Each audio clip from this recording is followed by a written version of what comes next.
In this video, I'll show you how to upcycle an old retro stereo system into a modern Bluetooth speaker. This project's fantastic because not only does it reuse old electronics destined for the trash, but it looks and sounds fantastic too, and it costs less than $20 to build. Let's get started.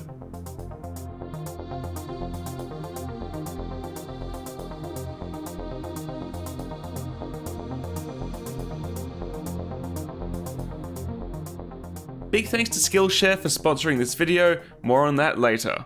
I am a huge fan of synthwave aesthetic, so my donor stereo of choice is this ST4700 cassette stereo from the 80s, produced by Shin Shirasuna Electric Corp, branded as Silver from Japan. I found this along with an eclectic range of vintage electronics at a deceased estate sale, so I'm very happy to be able to give it a second life, instead of it probably ending up in a storage unit forever, or even worse, the tip. There's just something about the blocky, retro aesthetic and tactility of the interface that I absolutely love from this era, and I wanted to preserve that as much as possible during the build.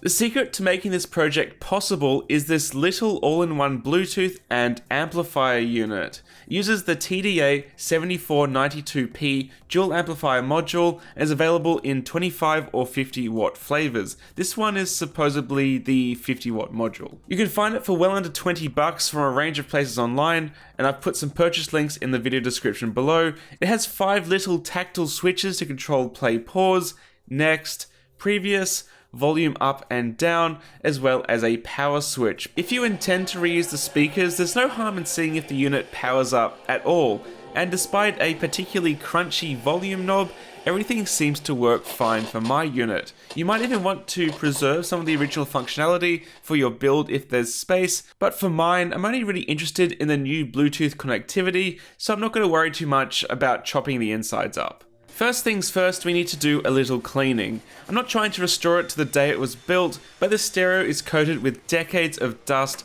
and definitely has a few stories to tell.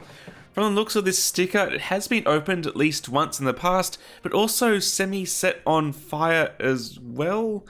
The stereo has a ton of power options, including direct mains, adapter, and even batteries, which is pretty cool, but for safety purposes, I don't really recommend using any of them. In fact, I shouldn't really need to say it, but don't even think about opening any electronics without fully disconnecting them from power. I used a small 19 volt DC adapter to power the amplifier module, and it worked perfectly. Now for the fun part, cracking it open. Anything from this era is designed to be easily serviced, so locate all the screws, keeping in mind some may be hidden behind handles or under stickers. Don't forget to remove all the knobs, and don't force things apart or you'll likely crack the aging plastic. For example, the tape deck was the last thing left holding the two halves together, and once I figured that out, they came apart really easily. Depending on the era your stereo is from, you'll be greeted with some electromechanical deliciousness inside. Thankfully, they're generally fairly modular, and in this case there's only one large PCB, the tape deck mechanism, and the 2 speakers attached to tiny tweeter-like discs. Now is a great time to inspect the speakers and confirm what kind are fitted, and if you should replace them or not. These 8 ohm 2 watt speakers seem to work pretty well, but have some very fragile paper cones, which did get slightly damaged during the build process, and yours might be in worse or better condition. Obviously, purchasing new speakers to fit is a bit of a challenge and will add to the cost of the build, but you'll definitely bump up your audio quality, and it's something I'll consider down the track for this one. So now you need to figure out where to stash the new amplifier module. The evolution of electronics is really stark here. It looks so tiny compared to the rest of the stereo. Nevertheless, there's not a ton of open free space to use here, except behind where the main PCB sits, so I decided to cut a chunk out of it and fit the module to the back of the unit on 4 offsets. When marking out where I was going to cut, I realized the radio frequency indicator would be damaged in the process, and it's a feature I really want to preserve. Not to actually change frequency, but just to retain the visual element. Also, yeah, that's gross. All I did is cut the string shorter and used a spring to take up any slack. A little fiddly, yes, but it keeps that nice visual element. I'll level with you, there's no safe or easy way to cut circuit boards, so do this at your own risk. I took a Dremel to it outdoors with a strong wind, wearing safety glasses, ear protection, and a mask, as you definitely don't want to breathe the dust in. But with that in mind, it does cut really quickly and easily using thin Dremel cut-off discs. I also made a friend of the process. Yeah, how you going, buddy? Test fit to ensure it all goes back together, keeping in mind where the wires will route, and we're almost ready. But I wasn't happy that the gorgeous tape deck mechanism was being covered up, so I quickly deleted that bit of plastic. This is your build, it's unique like you, so make it your own.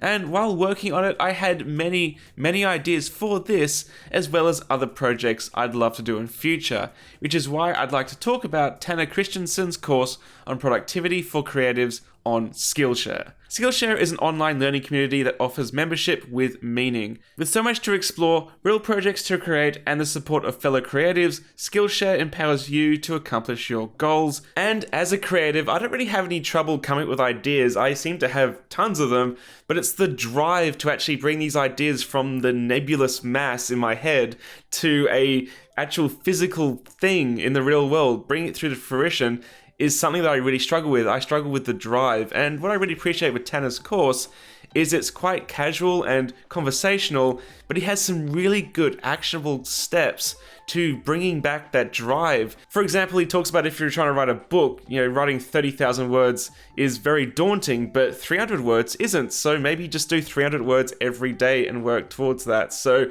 it's a really good course. I can highly recommend it if you're creative and you're struggling with the ideation stage or the drive stage, anything in between. It's a really good course. I definitely recommend going and checking it out. Skillshare is giving away 2 free months to the first 500 people who click the link in the description below to explore your creativity. Then after that, it's only about $10 a month. So a big thank you to Skillshare for sponsoring this video, and hey, you could leave your build here and have a super cool upcycled Bluetooth speaker, but I really wanted to reuse some of those tactile interface details to control a new amplifier module and add a bit of that synthwave aesthetic that I'm so addicted to with, you guessed it, purple LEDs. I felt it made sense that the tape deck buttons could be used to control play, pause, previous and next, and the original volume knob could control volume on the new module. I also decided the original cassette radio select toggle would make a great power switch. I'll warn you now that these mods are significantly harder than just wiring up a new module to the old speakers. I salvaged some tactile switches and soldered them in place to the perf board, which I placed directly under the existing buttons. Unfortunately, this means they no longer have their full range of throw, but still exhibit a satisfying tactile click, which I'm quite happy with. The volume control, however, was significantly more difficult. I wish I could have preserved the original analog input, but sadly this module controls volume in discrete steps. So I deconstructed the original potentiometer and carefully glued a metal bar into a thin groove which bumps into micro switches on either side. It took a few attempts to get right and is definitely janky, but seems to do the job well enough. The hardest part by far is then running these new switches back to the module, which is entirely surface mount, so you better have pretty good soldering skills to pull this off. The power switch was comparatively pretty simple. I left it in place on the PCB and reused some through holes to solder it in line. This simply controls power to the module on and off from the adapter, and I have no idea on the current capacity of the switch, but so far it's worked pretty well. The RGB strip I used is super basic, it's just from an old PC build I had, and it has an infrared remote control to change color, and it runs off 12 to 24 volts, so I can simply plumb it in to the 19 volt adapter used for the amplifier module. With all of these additional thin wires being run, the closing procedure is a little bit more delicate than before, but it does all go together nicely, and the synthwave inspired Bluetooth stereo is complete.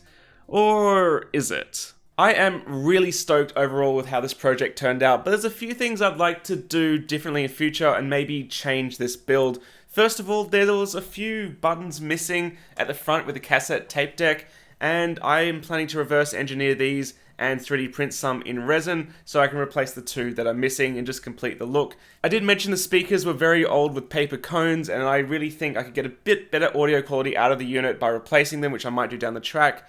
And the LEDs, although they look good, they're not responsive in any way, it's just on or off. and I really would like to have them interface somehow with the actual music, maybe change color, or maybe even interface with one of the spare knobs that are on the front of the unit that I haven't used for anything else. So I'm sure many of you have been wondering just how this actually sounds, and as with all speaker devices, it'll sound different on your listening device back at home. I've got this microphone set up here, got it connected to my phone, and I'm going to finish this video with the old traditional Makers Muse outro track. So thanks for watching, guys. Thanks again to Skillshare for sponsoring this video, and I look forward to seeing you again very shortly. Catch you later, guys. Bye.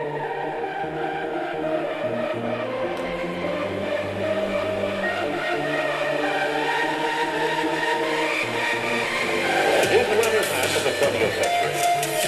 A man has been rocket into deep space. He has placed satellites into orbit. He is actually lost in space.